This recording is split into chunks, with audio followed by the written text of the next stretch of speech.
nous ne comprenons pas ces idées.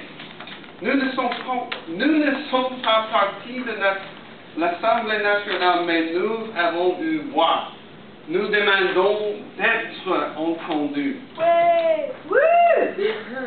Yeah! Citoyen! Vous avez l'esprit de Jean-Jacques Rousseau. Dans son premier discours sur les effets moraux des arts et des sciences, il trouvait le peuple semble d'être le plus pur. Avant l'art a fait façonner nos manières et appris à nos passions à parler en langue affectée.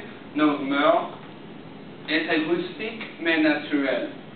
Rousseau expliquait avant que nous embrassions les arts et les sciences, nous étions naturels. Et nous étions mieux quand nous étions naturels. Rousseau a dit à regarder des civilisations antiques de l'Égypte, des Grèce et des Roms. Ces civilisations tombaient après qu'ils embrassaient les arts et les sciences. Si nous sommes des gens simples, sans les arts, nous vivrons vertueusement.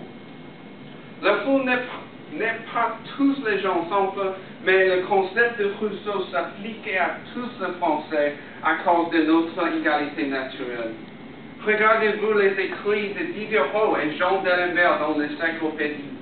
L'égalité naturelle est basée sur la constitution de la nature humaine comme à tous les hommes qui naissent, grandissent, vivons et mourront de la même manière. Donc, si nous sommes tous naturellement égaux, la foule a le droit naturel de parler, d'être entendu. Please stop doing that. Sorry.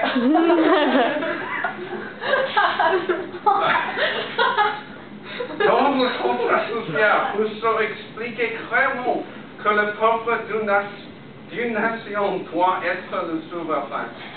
Rousseau écrit, par la même raison que la souveraineté est inaliénable, elle est indivisible, car la volonté est générale ou elle ne l'est pas.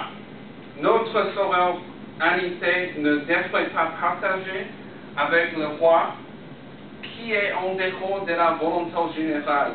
La déclaration des droits de l'homme est de citer on dit, la loi est l'expression de la volonté générale. Ce n'est pas l'expression de la volonté générale et l'agrément du roi. Le roi est égoïste. Oui. Pourquoi le roi qui n'aime pas son peuple méritait une sanction royale? Vous ne vous feriez pas le roi avec ses pouvoirs.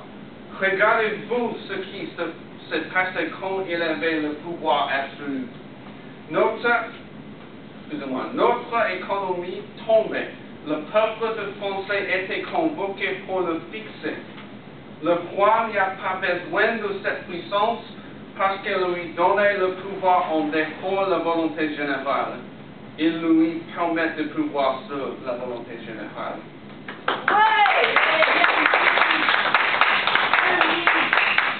Chers citoyens, pendant les générations, nous avions des monarques qui gouvernent toute de France sans opposition et avec tout le pouvoir.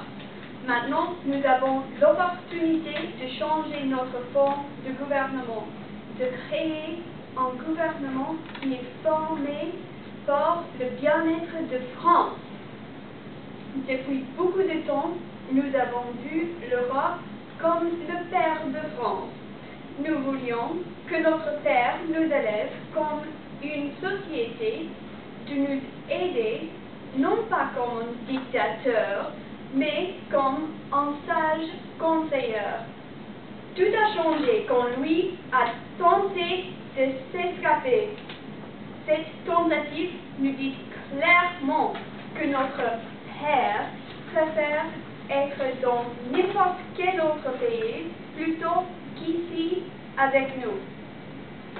Il ne fait pas partie de la volonté générale. Il ne s'occupe qu'avec son volonté personnelle. Comme dit Rousseau, rien n'est plus dangereux que l'influence des intérêts privée dans les affaires publiques. Aussi, comme dit Rousseau, nous avons préféré une apparente tranquillité à une administration sage, mais nous avons risqué d'avoir pour chef des enfants, des monstres, des imbéciles, que d'avoir à discuter sur le choix des bons rois. Maintenant, nous ne voulons pas tranquillité, nous voulons un gouvernement juste, dans lequel nous avons des voix, des votes et des opportunités à décider. Mais au moment que nous avons des voix dans l'Assemblée générale, l'Assemblée nationale, le roi, notre père égoïste, veut avoir un vote qui peut annuler toutes les nôtres pendant 6 années. 6 années! Nous avons fait beaucoup de progrès, mais d'un seul coup, il peut effacer tout notre progrès. C'est insupportable.